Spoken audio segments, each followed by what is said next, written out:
Okay, doing a real quick video here on a cardboard moon gate, I guess they're called, or a stone portal. But these are two images I found on the internet, and then I'm also showing you here a drawing that I did for scaling this, so I could actually put forth the work here. Okay, so I took my drawing and I scaled it to find out the height and length, and I came out with this thing's being basically 5 foot by 3 foot.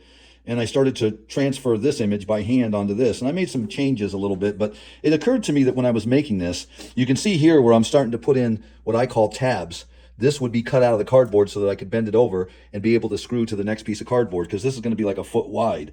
So you need something to be able to screw to. So I usually tab all the way around like you see right there, where I would just be able to screw that to the side piece, and this.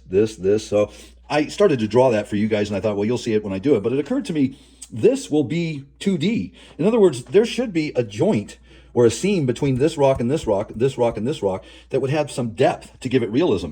So I'm going to do this side for the back, but the front I'm going to make a different way, and I'm going to show you that. But right now, if you were building this in place, you could build this rock out. You could mud this with like 1.5 inches of mortar, and then make your joint with a trowel, and I could show you that. I'm going to show you that on here. But if I'm building this like I had in mind, I want to skim this with 1/4 inch of my fiber reinforced cement with mesh to make it something I can pick up, put in the truck, and take it to the garden show or whatever, sell it to somebody, and it's portable, it's maneuverable. So I can make it, it's less material, it's less weight, and it's movable. But then I got to thinking, well, maybe some of you guys aren't going to make it movable.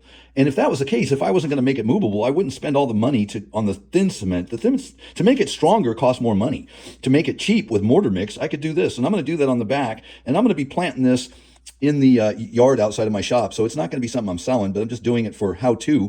And we'll get to the actual ways that you could do this. I'm going to cut this one out, and you'll see it when I get it cut out. And I'm going to do the front a different way so that you'll have another option to make more definition in our cardboard. The more definition we create, i.e. the joint between this should have some depth. The more of that we create in the cardboard to where it looks more realistic, the less mud we use. Thus, the less money, the less weight. All of the files of analysis then play better. So stick with me, guys. Okay, so this side, instead of it being like the flat cardboard like this, I have traced out each stone and made their own little pieces, and I'll be able to get mud and depth 3D in the rock instead of building the 3D. You have to mud this to get structure, and then you can build out, pop out from there. So this is going to require more mud. I'm going to do this in place, so I don't have to lift it, but I want you to see, if you're building it in place, this is what I was going to do. And this would be regular mortar mix over here. I don't even care about the mesh or glue and any other additives, just regular mortar. I've done a lot of work where it's just cardboard rock, and we're going to mortar it, and we're going to make it look like we want. Now here, this particular style of doing it is a little more defined in the cardboard so that we can obtain pop-in joints between the rocks with thinner amounts of mud that are more supercharged, that are hotter, that are stronger, so we can go thinner. On a shell like this, I would probably typically go about 3/8 of an inch coverage, where this, I would want a good, 1.5 inch mortar. So there's a difference in this style to this. They're both going to be joined together in a minute. The back side towards the door will be the regular mortar side. This side's going to be the stronger fiber reinforced mix. And again, you could use mesh on this as well to increase the strength. But on the back right now is just, segmented together with some screws. Once I get this other half that over here, and I'm going to start joining them together, and I'll show you as I go. The bummer about this is I had my camera up on the thing to where you could see me cutting this out, and I guess I lost power or whatever, but I didn't capture this part, but you'll see the rest going on. Okay, so I kind of made a couple of changes. I put the brace in here just to keep this vertically plumb. It was kind of leaning. There was nothing yet supporting the top, and the interior brace will be good at any rate. Got all these to where I've got braces in between each to keep the width.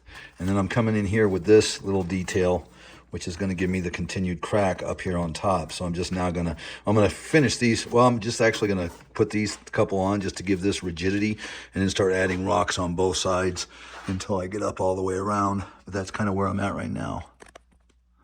All right, so I cut a bunch of little templates like this for these rocks, and now I'm just going to screw them in place.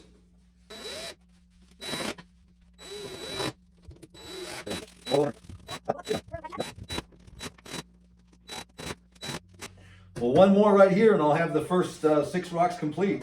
Pretty stout now, or rigid, enough for mudding. Okay, so I've cut out the 4 next pieces right here.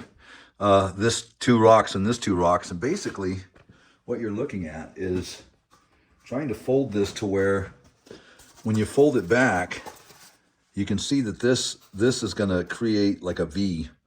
And that's basically all I'm doing, just to make the 5 rocks. Let's see, this is number 4. So again, when you put these two bends together, it automatically leaves a void, you know, when they're up. And you can make that as big or as little as you want, but that's kind of what I'm doing. So I'm just going to put these next rocks on.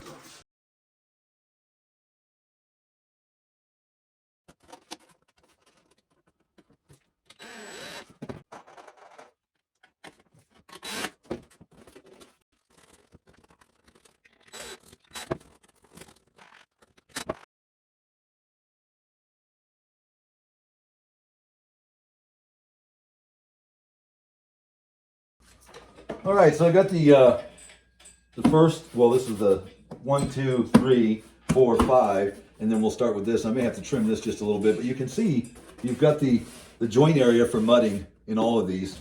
And again, when I'll start from the bottom and I'll stick some mud in there just to get it spread, and then I'll be able to carve it out a little bit and still have structure. So again, totally different process on this side than the other side, but I wanted to show both so you had a kind of an idea. It doesn't really take that much time to make individual rocks and put them together.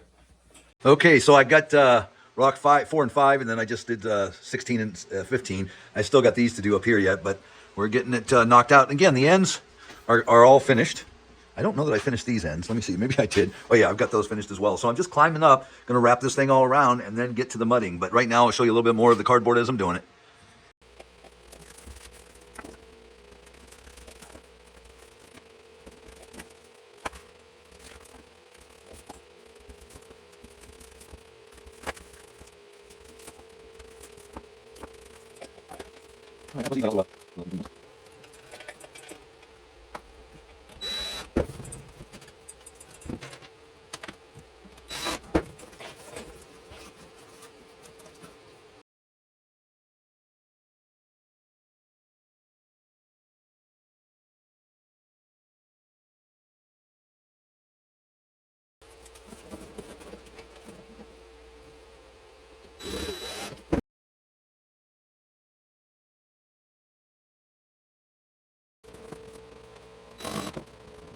Yeah, what do I think?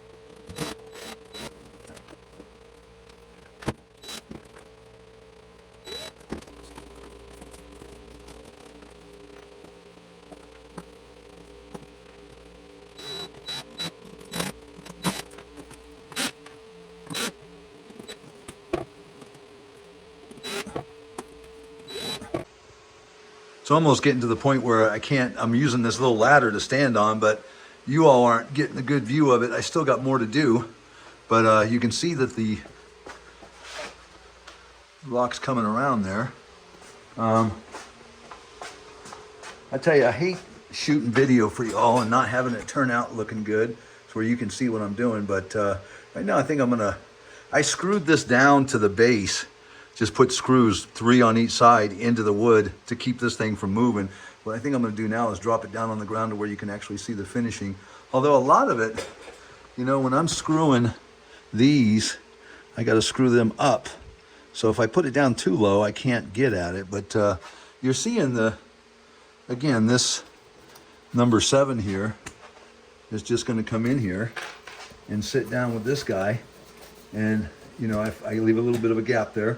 But you're basically just screwing pieces together and making them with the definition. Like right now, I had this stuck in here, so look at the depth that I was able to get. And as I start mudding, I'm going to be spreading these to get the mud in, because then I can just carve out a little bit and make the definition deeper there, so it looks more realistic.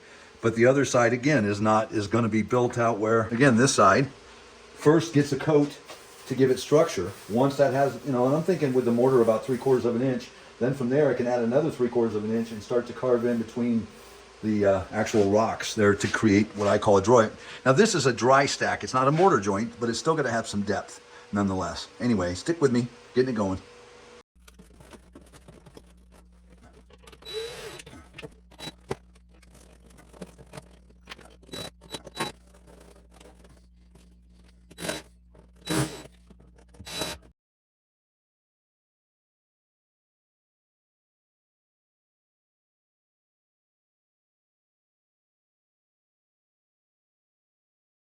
Okay, so I got all the stones put in. The only thing I got to do is close up this inside here because I haven't done that, but the top's all done. And I loosened it from the table so I could get access to that area. But I just got to put the other pieces in, like I said.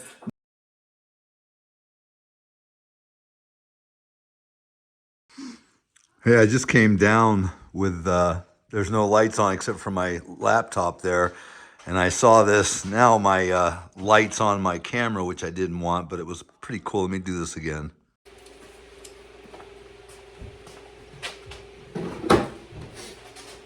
All right, guys, so I just turned it over up on its top so I could do the rest of this. Now, on this one rock, I have differed from the drawings or the photos that I got online, and I made this like a keystone to where it popped into the circle. You know, I saw a lot of these out there where they had the inner circle. It was a circle, but it was rough. And this one was a clean one, and I'm kind of more where I'd want the undulation, but I went with the solid circle except for the keystone. But right now, this is all literally built. Obviously, the backside here was, how would you say, very, from the moment I cut it, it was done. I just needed to joint the other side. But what was a little more involved, again, this has no detail, no definition. We have to obtain it in the mud. And all I was trying to get across to you guys was, in the mud, you've got more weight, more money. And I say that with the regular mortar. But if you're building it in place, what do you care? It's actually cheaper than if we try and make it lightweight with the stronger cement. The stronger cement is extremely more expensive, but it gives us properties, performance characteristics that we don't get with regular mortar. At any rate, this still is going to be done with you guys with the mortar on this side. As far as this side, what I've done is, as I've always done in cardboard, I try and get my cardboard to where it already has the definition, the detail, and I'm just coating it with about 3/8 of an inch, and like on my Easter Island statue, it's almost 8 feet, 4 feet wide, 4 feet deep, and that requires about a 3/4 inch because it's just an eggshell, if you will, and it takes a little bit more. So depending on the piece, this is a smaller piece than I think 3/8, and you can see I've got good definition. And as I go, like right here, this rock seemingly doesn't show very much, so I'll make this one push over. Anyway, I'll get that stuffed in mud and I'll cut it or carve it out just a little bit when I'm done. But right now, I'm going to wrap this project up. It's already, too long of a video. I'll mud it in part 2 and stain it so you guys get to see that. But right now, that's a cardboard creation. And that's another thing. People are going, oh, you're a cardboard king. I don't want to be the cardboard king. On my analytics on my channel, when I put up videos, I've got some sophisticated rock making stuff here, molds and real casted art. And cardboard's just one of my mediums, but it's the most popular videos that I put out. And so I've got to make cardboard. But people, there are a lot of ways to make. I've come up with 12 methods to making a bulk shape of rock. Then there are 13 methods of texturing. There are 12 methods of staining. There's a lot of ways to do something. This is only but one. And I'm throwing it out there so you all, the viewers, seem to be, out there in YouTube land, want to see cardboard. So here's some cardboard. Hopefully you like it. Look out for part 2. And if you have any questions, my email, my phone number's in the description area. Give me a call. I'm always available. Thanks a lot for watching, guys. Bye.